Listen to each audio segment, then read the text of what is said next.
Бажаю здоров'я, шановні українці. Сьогодні у нас санкційний день. Затверджено 5 санкційних пакетів, які ми дуже ретельно готували цими тижнями в РНБО, Кабінеті міністрів, Офісі, в наших спеціальних службах.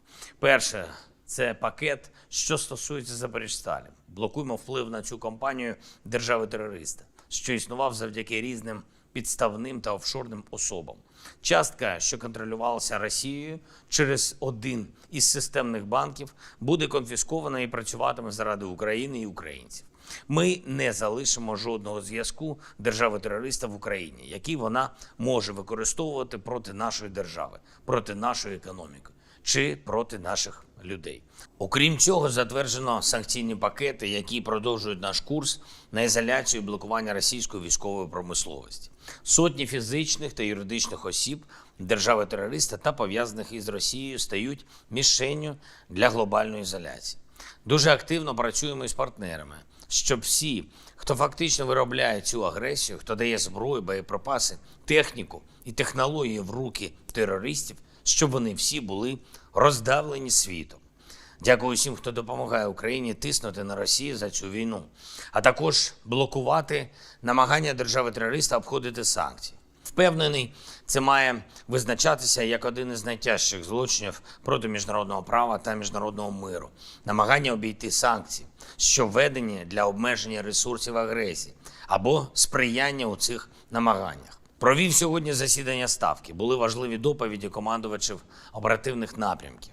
Особливо відзначу доповідь генерала Сирського та генерала Тарнавського, командувачів ОСУ Хортиця і Таврія. Відповідно, була доповідь главкома Залужного, міністра оборони Резнікова, міністра Стратпрому Камишина. Що важливо розуміти зараз? Окупанти вже внутрішньо готові до поразки.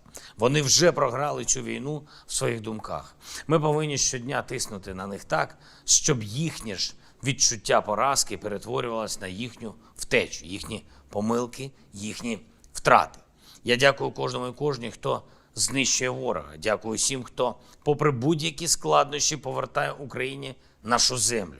Готуємось додати вам, воїни, ще більше зброї, ще більше можливостей, щоб подолати агресора та відновити мир. Говорив сьогодні із прем'єр-міністром Британії Сунаком.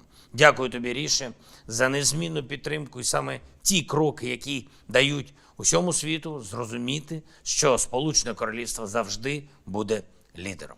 Ми обговорили нашу теперішню взаємодію у зброї, нашу подальшу оборонну взаємодію, а також дипломатичні кроки, які маємо зробити разом, щоб наблизити нашу спільну перемогу. Щоб гарантувати, хто б не був агресором проти вільного світу, він завершить такою ж ганьбою, як Кремль. Слава усім нашим воїнам, які зараз в бою, на бойових постах та у бойових завданнях. Я дякую усім, хто тренує наших бійців. Я дякую усім, хто лікує та відновлює українських воїнів після поранень. Слава Україні!